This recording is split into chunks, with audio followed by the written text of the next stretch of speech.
আমার বন্ধুগণ, আমার ভাই, গায়ে নেবেন না। আমি যে কথাগুলো বলছি দিলে দিলে আপনি ভাবনা চিন্তা করবেন। আমি চলে যাওয়ার পরে রাত্রে শুয়ে ইয়াসিন ভাই কি বলে গেল, কালকে মারা যেতে পারি, হয়তো আর আমি এই এলাকায় আসতে পারবো না।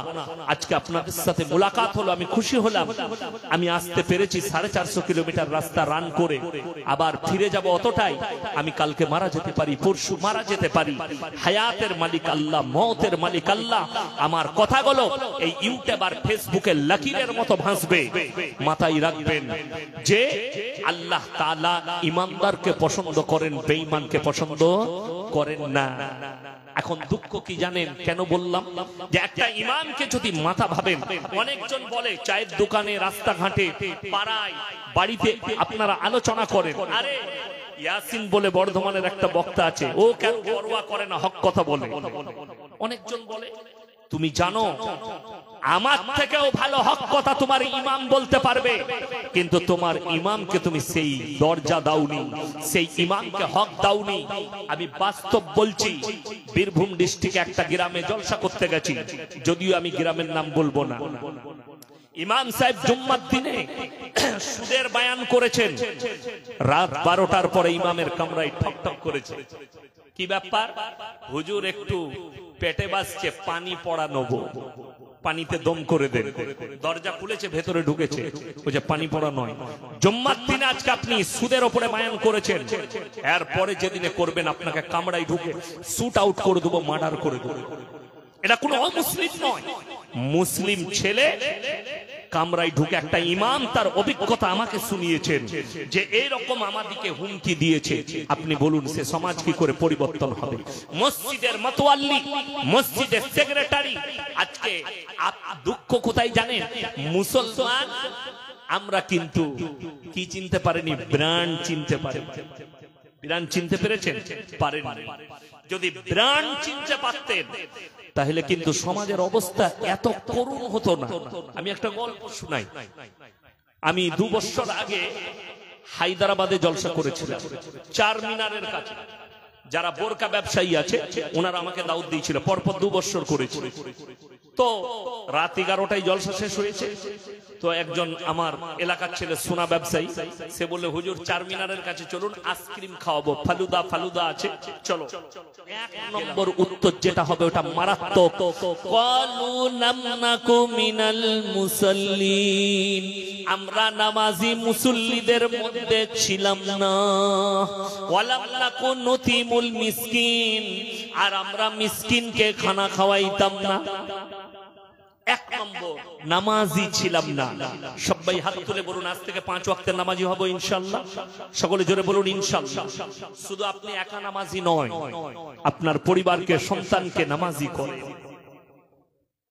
আমার বন্ধুগণ, আমার ভাই, ওই জন্য আমরা হারামকে অ্যাভয়েড করব। সকলে জোরে বলুন তো ইনশাআল্লাহ। হারাম জিনিসকে অ্যাভয়েড করুন, হালালটাকে ধরুন। হালালে শান্তি আছে, হারামে শান্তি নাই। বিশ্বাস করুন, আপনি যদি হালাল খান, যদি ডাল ভাত খান, আপনার মনের মধ্যে একটা কিন্তু শান্তি থাকবে, কি আমি মরে গেলেও চিন্তা নেই, যেহেতু আমি হালাল খাই। যে মাল হারাম খায় তাকে জিজ্ঞেস করুন, তার প্রতিনিয়ত চিন্তা হয় আমি মরে গেলে আমার কবরে কি হবে। প্রতিনিয়ত। যে নামাজ পড়ে না, আমি আপনাকে বলে যাচ্ছি, হে আমার যুবক, হে আমার ভাই, তুমি একদিন 5 ওয়াক্তের নামাজ পড়ো, তুমি বুঝতে পারবে যে তুমি যে দিনগুলো নামাজ পড়নি সেই দিনটার শান্তি বেশি না যেদিনে 5 ওয়াক্তের নামাজ পড়লে সেই দিনের শান্তিটা বেশি। তোমার দিলকে জিজ্ঞেস করলে তুমি বুঝতে পারবে, দিলকে জিজ্ঞেস করলে বুঝতে পারবে।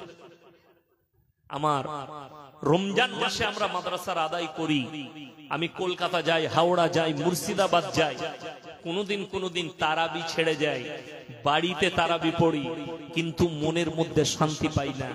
যে যদি জামাতে পড়ে নিতাম তাইলে ভালো হতো, জামাতটাই পেলাম না, জামাতে হলো না, এটা মনে অশান্তি হয়। কিন্তু মাদ্রাসার কাজ, রাস্তায়, সফরে, আমার বন্ধুগণ, ওই জন্য নামাজ কম্পালসারি, নামাজ কেউ ছাড়বেন না। এখন চলুন, আপনার আমার জীবনের দুনিয়াতে রেখে যাওয়া 3টে সাদকা, কিয়ামত পর্যন্ত নেকি পাবেন। জোরে বলুন সুবহানাল্লাহ। কটা বললাম? তিনটে। নাম্বার 1, যে ব্যক্তি তার নেক সন্তান দুনিয়াতে রেখে যাচ্ছে। নেক সন্তান মানে কি?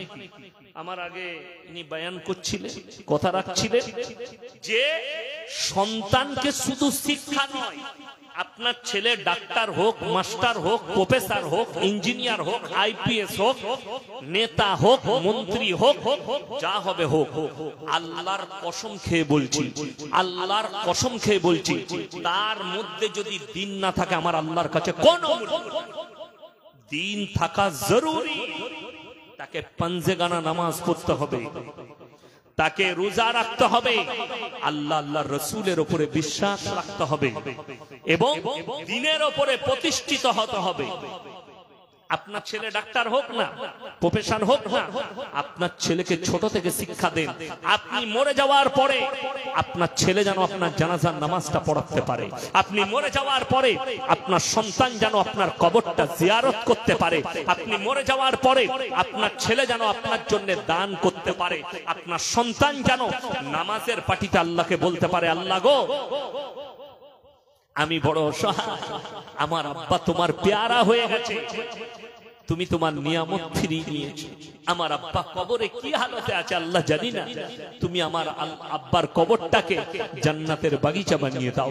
হাদিসের riwayate আছে, যখন কোন বান্দা, কোন সন্তান, নেক সন্তান তার বাপের জন্য আল্লাহর কাছে কান্নাকাটি করে, তার চোখের পানিটা গালে গড়ানোর আগে আমার আল্লাহ তার সব গুনাহকে ক্ষমা করে দেয়। জোরে বলুন সুবহানাল্লাহ। কিন্তু আপনাকে নেক সন্তান হতে হবে। সবাই হব? জোরে বলুন ইনশাআল্লাহ। বেঁচে থাকার আগে, মরে যাওয়ার আগে নেক সন্তান, এই নেক সন্তান যারা রেখে গেল একটা বড় সাদকায়ে জারিয়া করে গেল। আপনি চলে যাবেন কিন্তু আপনার কাছে নেকি পৌঁছাতে থাকবে। আপনার ছেলে জুম্মার দিনে যাবে, সুযোগ হলেই কবরে যাবে, কবরস্থানে গিয়ে বাপের কবর জিয়ারত করবে। নাম্বার 2, আপনি বেঁচে থাকতে মাদ্রাসা, মসজিদ, আল্লাহর রাস্তায় কিছু খরচ করে যাবে। সাদকা, মাদ্রাসার বিল্ডিং তৈরি হচ্ছে, এখানে 10টা ইট আমার রইল, কিয়ামত পর্যন্ত নেকি পাবে। মসজিদ হচ্ছে, এখানে 5 বস্তা সিমেন্ট আমার রইল, কিয়ামত পর্যন্ত নেকি পাবেন। আর নাম্বার 3 নম্বর সদকা, খায়রুকুম মান তাআল্লামাল কুরআন আল্লামাহু, যারা ইলম হাসিল করলো এবং অপরের কাছে পৌঁছালো। এই যে বাচ্চাগুলো হাফিজে কোরআন, এদিকে যে উস্তাদরা শিক্ষা দিচ্ছে, আমরা যারা হাদিস কোরআনের তালিম দিচ্ছি বাচ্চাদিকে, যে স্কুলের মাস্টার শিক্ষক তার ছাত্রকে পড়াচ্ছে, যারা ভালো শিক্ষা দেবে, জ্ঞানের কথা বলবে। আমি যে বলে গেলাম সুদ হারাম, আপনার পরিবার, আপনার বন্ধু, আপনার প্রতিবেশী যে আসতে পারেনি আজকে জলসায়, আপনি কাল সকালে গিয়ে খবর দিবেন। বর্ধমান থেকে ইয়াসিন সাহেব এসেছিল, ইয়াসিন ভাই এসেছিল, তিনি বলে গেছেন সুদ হারাম, মদ হারাম, 5 ওয়াক্ত নামাজ না পড়লে ইসলামের মধ্যে থাকা যাবে না। আপনি যখন এই কথাগুলো পৌঁছাবেন, আপনাকে আমি পৌঁছালাম, আমি নেকি পেলাম, আপনি তার কাছে পৌঁছাবেন, আপনিও সাদকায়ে জারিয়ার নেকি পাবেন। এরকম ভাবে আপনি মরে যাওয়ার পরেও, আমি চলে যাওয়ার পরেও আমার ইলম, আমার কথাবার্তা যতটা ভাসবে, যত ছুটবে, যতগুলো মানুষ এটার দ্বারা হিদায়াত পাবে, তাদের সমস্ত নেকিগুলো আমার নামায় আমলে যাবে। আমি আমার কথা শুনে আপনি যাকে দাওয়াত দিবেন, আপনারও নামায় আমলে যাবে। এটা হচ্ছে মারাত্মক সাদকায়ে জারিয়া। আমার বন্ধুগণ, আমার ভাই, আল্লাহর কাছে পৃথিবীতে 3টে সবথেকে নিকৃষ্ট পাপ আছে। কটা বললাম? 3টে নিকৃষ্ট পাপ। এই 3টে নিকৃষ্ট পাপ থেকে আপনারা নিজেদেরকে বাঁচান, পরিবারকে বাঁচান, আহলে বর্গকে বাঁচান। কোরআনে আছে, ইয়া আইয়ুহাল্লাযীনা আমানু কুলু আনফুসাকুম ওয়া আহলিকুম নারা, হে ঈমানদার ব্যক্তিরা, তোমরা জাহান্নামের আগুন থেকে বাঁচো এবং তোমার আহলে বর্গকে বাঁচাও, পাড়া প্রতিবেশী সকলকে তোমরা বাঁচাও। আমার বন্ধুগণ, আমার ভাই, 1 নম্বর নিকৃষ্ট পাপ হচ্ছে শিরকের পাপ। আজকে জানেন আল্লাহ রসুলের হাদিস, হে আমার নবী, নবীজি বললেন, হে আমার সাহাবীরা শোনো, আখরি জামানায় কিয়ামতের পূর্বে এক শ্রেণীর মুসলমান তারা মুশরিক হয়ে গিয়ে তারা মূর্তির পূজা শুরু করবে।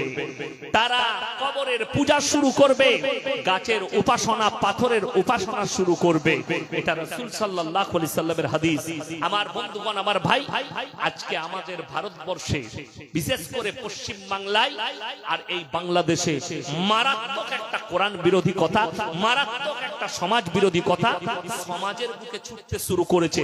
তাদের দ্বারা কিছু গুমরাহ শিক্ষিত মুসলমান এগুলোকে ছুট করাচ্ছে। যাদের কাছে কোরআন হাদিসের ইলম নাই, যাদের কাছে দ্বীনের ইলম নাই, যাদের কাছে কোরআনের ব্যাখ্যা বিশ্লেষণের কোনো ক্ষমতা নেই, হাদিসের কোনো জ্ঞান নেই, তারা এই কথাগুলো ছুট করাচ্ছে। যেমন বলে দিই, আমাদের সমাজে একটা কথা কি চলছে মারাত্মক, ধর্ম যার যার উৎসব সবার। শুনেছেন না শুনেননি? ধর্ম যার যার উৎসব সবার। এই আমার একটা বক্তব্যকে কলকাতার একটা মেয়ে ছেলে ইউটিউবার, নিজেকে চ্যানেল বলে দাবি করে, সে কাটিং করে সেটাকে ছেড়েছে এবং বলেছে এই মৌলী সাহেব কতটা বিদ্বেষ ছড়াচ্ছে সমাজের বুকে, হিন্দু মুসলিমের বুকে। আমার 1.5 লাখের বেশি জলসা ছুটছে ইউটিউব আর ফেসবুকে। একটা ক্লিপ, একটা জলসা যদি কেউ বার করতে পারে, কারো দেবদেবীকে গালি দিয়েছি, কারো ধর্মকে গালি দিয়েছি, আমি সেই দিন থেকে সমাজের বুকে আর কোনোদিন কথা রাখবো না, ইনশাআল্লাহ। গালি দিইনি কেন? আমার রাসূল সাল্লাল্লাহু আলাইহি সাল্লাম নিষেধ করেছেন, তোমরা কারো দেবদেবীকে গালি দিও না, কারো ধর্মকে গালি দিও না, কিন্তু তারটাকে তুমি নিজের মনে করো না। কোরআনে আছে, লা ইলাহা উলাই ওয়া লা ইলাহা উলা, তোমরা দুটো নৌকাতে পা দিও না। দুটো নৌকা। আচ্ছা, নদীতে যদি কেউ পার হয় আর সে যদি মনে মনে ভাবে এই নৌকাটা ডুবতে পারে, না হলে এটা ডুবতে পারে, তাহলে দুটো নৌকায় দুটো পা রাখবো। আচ্ছা, সে যদি এইভাবে পার হয়, সে মালটা মরবে না মরবে না? দুটো নৌকা সরে গেলেই শেষ, দুদিকে চলে গেলেই তো মধ্যখানে মালটা পড়ে যাবে। কিন্তু কষ্টের বিষয়, ইসলাম বলছে এক নৌকায় পা দাও। আল্লাহ এক এবং অদ্বিতীয়, তার সঙ্গে কেউ কি শরীক করো না। আজকে কিছু মুসলমান, দুঃখ লাগে, আপনি সম্প্রীতির কথা বলে দুর্গা উৎসবে যাচ্ছেন, তাদের অনুষ্ঠানে যোগদান করছেন, তাদের মেলায় যোগদান করছেন। যেমন আগে বলছিলেন, এখানে যারা জলসা কমিটি আছে শুনেলেন, আমি যেখানে জলসার দাওয়াত নিই, আমি বলতেই ভুলে গিয়েছিলাম, মেলা বসলে সেই জলসা থেকে ফিরে পালিয়ে আসি। তারা টাকাও ফেরত পাবে না আমার কাছে। মেলা বসানো যাবে না। ইসলামী শরীয়তে মেলা হারাম। কেন হারাম উনি ব্যাখ্যা করেননি, উনি শুধু আপনাদেরকে নিষেধ করলেন। কোরআনে আছে, নারী পুরুষ, পর নারী আর পর পুরুষ যদি এক কাছে হয় নির্জনে, তৃতীয় নম্বর যে ব্যক্তি হাজিরি দেয় তার নাম হচ্ছে শয়তান। কোরআনে আছে, ইন্না শাইতানা লিল ইনসানি আদুউম মুবিন, শয়তান হচ্ছে মানুষের প্রকাশ্য দুশমন। সূরা ইউসুফ প্রথম পৃষ্ঠা দেখবেন। এই জলসার মেলাগুলো, যে কোনো মেলাতে কি হয়, 5টা ছেলে ঘুরছে মেলায়, 5টা মহিলা ঘুরছে, যুবতী বিটি ছেলে। শয়তান যুবক দিকে বলে, দেবে চালিয়ে, মেরে দিয়ে পালিয়ে গেল। আর আমাদের সমাজে আছে, হাসি তো ফাঁসি। এই অবস্থায় যদি মেয়ে হেসে দেয়, ফেসে গেল। শুনেলেন, জিনা মানে শুধু শারীরিক মিলনটা নয়, হাতের জিনা, চোখের জিনা, কানের জিনা, মুখের জিনা, নফসের জিনা, পায়ের জিনা। আপনি হাতের দ্বারা কোন নারীকে টাচ করেছেন নিয়ত খারাপ করে, হাতের জিনা। চোখের দ্বারা কেউ কি ইশারা করেছেন জিনা করার জন্য, চোখের জিনা। কানের দ্বারা আপনি ফোনে কথা বলছেন, তার সঙ্গে খারাপ আর ভালো, তার খারাপটা শুনছেন, তোমার খারাপটা সে শুনছে, কানের জিনা। আর মাথায় রাখবেন, যে যুবকরা রাতের বেলায় পরকিয়া করছো, যে মহিলারা রাতের বেলায় অন্য পুরুষের সাথে কথা বলে, পর পুরুষের সঙ্গে কথা বলে, আর মনে মনে ভাবেন আমার পরিবার জানে না, আমার স্বামী জানে না, আমার বাবা মা জানে না, আল্লাহর কসম, কোরআন সূরা আল ইমরান প্রথম পৃষ্ঠা, ইন্নাল্লাহা লা ইয়াখফা আলাইহি শাইউন ফিল আরদি ওয়ালা ফিস সামা, আসমান আর জমিনের মধ্যে এমন কোন জিনিসটা নেই যে আমার আল্লাহর কাছে গোপন আছে। আমি আল্লাহ সব খবর রাখি। জোরে বলুন সুবহানাল্লাহ। তাহলে আপনি কি করে বাঁচবেন? দ্বিতীয় নম্বর, যারা ভাবছেন আমার সাক্ষী কে আছে, আমার কে সাক্ষী দেবে, আল্লাহর কসম কোরআন সূরা ইয়াসিন তোমাকে কথা বলতে দেওয়া হবে না। কেন? আল ইয়াউমা নাখতিমু আলা আফওয়াহিহিম ওয়া তুকাল্লিমুনা আইদিহিম ওয়া তাশহাদু আরজুলুহুম বিমা কানু ইয়াকসিবুন। হে আমার নবী বলে দাও, কিয়ামতের দিনে এদের জবানগুলো সেলাই করে দেব, এদের হাত কথা বলবে, এদের চোখ কথা বলবে, এদের কান কথা বলবে, এদের অঙ্গ পতঙ্গকে আমি আল্লাহ কথা বলার যোগ্যতা দান করব, তারাই সাক্ষী প্রদান করবে। সেই দিনে তুমি এতটুকু গুনাহ থেকে নিজেদিকে বাঁচাতে পারবে না। তোমার শরীরের যে অঙ্গ আছে তারাই আল্লাহর কাছে সাক্ষী দেবে। তোমার জিনা করার, তোমার পাপে সব সাক্ষীগুলো আল্লাহর কাছে দেবে। ওই জন্য নিজেদিকে পাপ থেকে সরাবো, জোরে বলুন ইনশাআল্লাহ। আল্লাহর কাছে যতগুলো পাপ আছে নিকৃষ্ট পাপ। আমাদের অনেক শিক্ষিত লোক তারা বলছে এই মৌলবীরা কিছুই জানে না, গোমরা আপনাদিকে। যদি কোনো অমুসলিম ভাই, হিন্দু ভাই, দলিত ভাই, আদিবাসী ভাই আমার এই জালসা শুনছেন, এই মজমায় এসেছেন, তাকে আমি ওয়েলকাম জানাবো, স্বাগত জানাবো। শুনে যান ইসলাম কত সুন্দর, আর আপনারা শুনে যান আল্লাহ কোরআনে বলেছেন কোন মানুষকে যদি, এখানে আল্লাহ ধর্মের কথা বলেননি, কোন মানুষকে যদি কেউ অন্যায় ভাবে হত্যা করে সে গোটা মানব জাতিকে হত্যা করলো। কেউ যদি কোনো মানুষের উপকার করে সে গোটা মানব জাতির উপকার করলো। আল্লাহ রাসূল সাল্লাল্লাহু আলাইহি সাল্লামের হাদিস, তোমরা মুমিন ততক্ষণ হতে পারবে না যতক্ষণ পর্যন্ত তোমার কাছ থেকে তোমার প্রতিবেশী সুরক্ষিত নয়। আমার বন্ধুগণ, আমার ভাই, আল্লাহ রাসূল বললেন তোমরা দেখো না তোমার বাড়ির পাশে কে বসবাস করছে, সে হিন্দু হোক, সে দলিত হোক, সে আদিবাসী হোক, সে খ্রিস্টান হোক, সে যদি ক্ষুধার্ত হয় খাবার দাও, বস্ত্রহীন হলে বস্ত্র দাও, বিপদে পড়লে পাশে দাঁড়াও। এটাই হচ্ছে রাসূল সাল্লাল্লাহু আলাইহি সাল্লামের সম্প্রীতির হাদিস, সম্প্রীতির আখলাক। তার মানে এটা নয় তার পুজোর অনুষ্ঠান হবে সেখানে তোমরা যোগদান করবে। যদি বলেন নিষেধ কেন, আমাদের কথা নয়। হযরতে ইব্রাহিম আলাইহিস সালাতু ওয়াস সালাম তিনার আব্বা জানের তিনটে কাজ ছিল: মূর্তি তৈরি করা, মূর্তি বিক্রি করা, মূর্তির উপাসনা করা। কোরআনে আছে ইব্রাহিম আলাইহিস সালাতু ওয়াস সালাম তিনার আব্বা জানকে দাওয়াত দিলেন কি বলে? ইজ ক্বালা লিয়াবিহি ইয়া আবাতি লিমা তা'বুদু মা লা ইয়াসমাউ ওয়া লা ইউবসিরু ওয়া লা ইউগনি আনকা শাইয়্যা। হে আমার আব্বা জান, কান খুলে শুনে নাও, তুমি যাদের উপাসনা করছো, যাদেরকে তৈরি করেছো, তাদের নিজস্ব কোনো ক্ষমতা নেই, কথা বলতে পারে না, হাত পা নাড়তে পারে না, চলতে পারে না, তাদের নিজস্ব কোনো ক্ষমতা নেই। এটা হচ্ছে শয়তানের রাস্তা। আপনি এটাকে ছাড়ুন, একমাত্রই আমার আল্লাহকে বিশ্বাস করুন, আমাকে নবী হিসাবে মেনে নিন। ইব্রাহিম আলাইহিস সালাতু ওয়াস সালামের আব্বাজান মেনে নেন। এখন বর্তমানে আমাদের কিছু লোক বলছে আমরা তো পুজো করতে যাইনি, শুধু মেলা দেখতে গিয়েছিলাম। উদাহরণ দিই, এই গ্রামটার নাম কি? আশারু বস্তি।